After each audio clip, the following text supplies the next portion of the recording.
Good morning. On Ask the Coach today, we're going to talk about what is the appropriate age to start working out. It's a question I get quite a bit.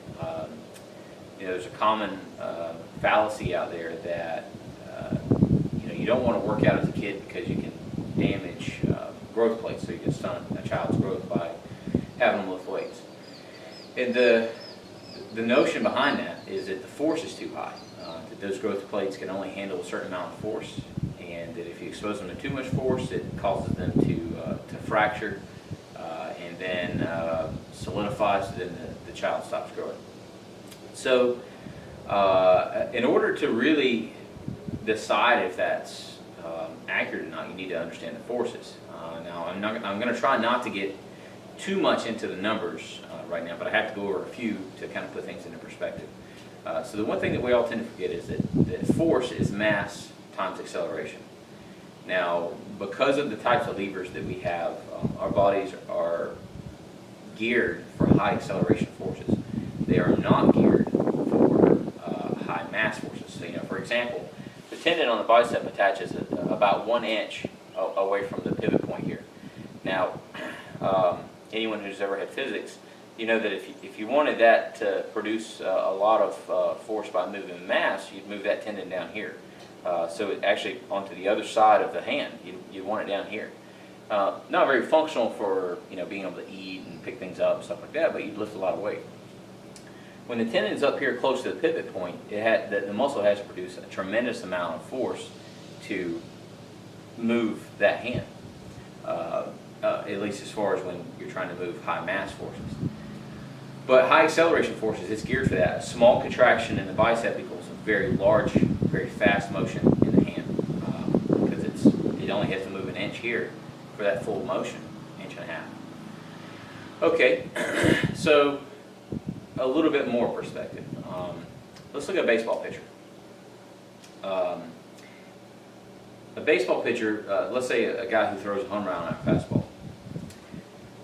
So from the time that the ball leaves his mitt to the cocking phase, the finish, and then the time the ball hits the catcher's mitt takes 1.4 seconds. Okay, now that's fast. So, but to understand what's happening at the shoulder, you have a very dynamic joint. The shoulder can move pretty much 360 degrees. You have the greatest range of motion in the shoulder is any other joint. From here, the shoulder accelerates at 60,000 degrees per second squared, decelerates at 60,000 degrees per second squared, accelerates again to 60,000 degrees per second squared, and then decelerates about right here, again at 60,000 degrees per second squared. So remember, 360 degrees is one full rotation, so 60,000 is quite a bit. Now, so how does that transfer into linear motion? So right as the ball is actually leaving the pitcher's hand, right as it's coming out of the fingertips, that ball is accelerating at 500 meters per second squared. All right, so let's put that into perspective. So a top fuel dragster, at its greatest acceleration, it's moving at about 9, it's accelerating at about 9 Gs. Okay, so 9 Gs is around 80 to 85 meters per second squared. All right, so again, I told you the baseball is accelerating at 500. So that's over 50 Gs. That's like 55, 60, without doing the math, it's somewhere in that range. All right, so if we took that and extended that for a 3-second period, that means that ball will be traveling somewhere around 5 million miles an hour. So remember, the space shuttle only travels 17,000 miles an hour. So 5 million is a lot. Now, outside of explosives, we've never been able to replicate any kind of mechanical apparatus that can produce those types of accelerations. So that's a very, very high acceleration movement. Now, some people would say, well, Jeremy, when we have those things that throw balls, they accelerate that much. Well, you have to remember, those have wheels that spin constantly. Okay, so they're already up to speed.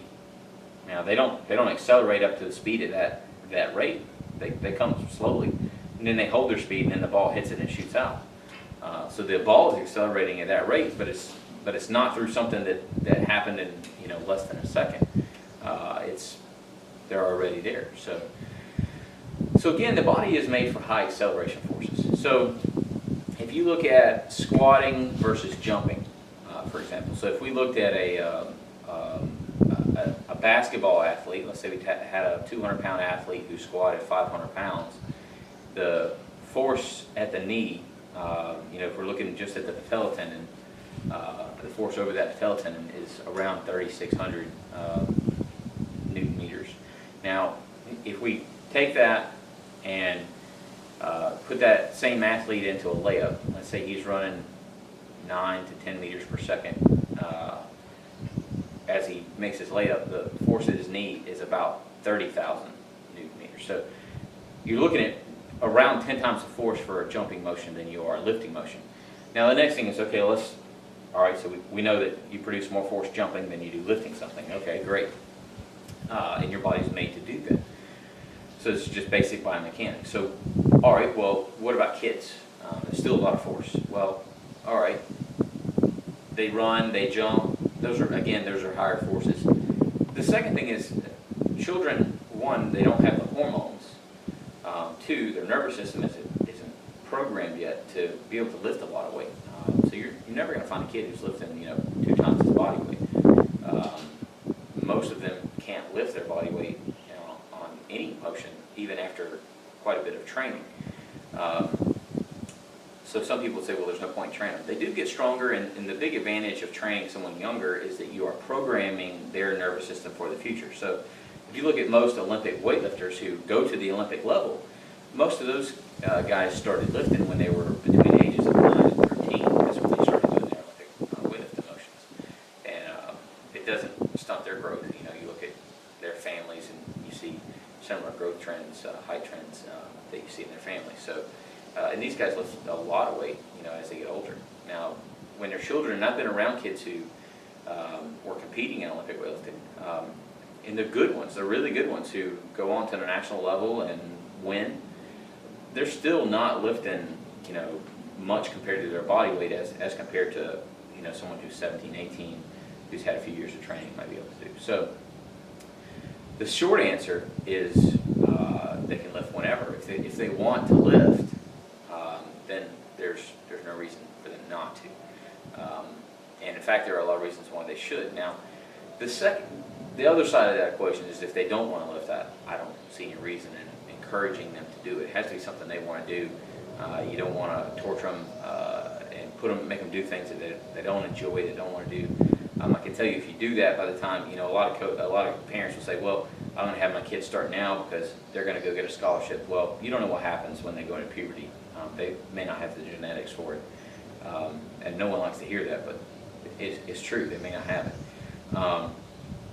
And even if they do, if you start them out too early and they don't enjoy it, then they're going to quit.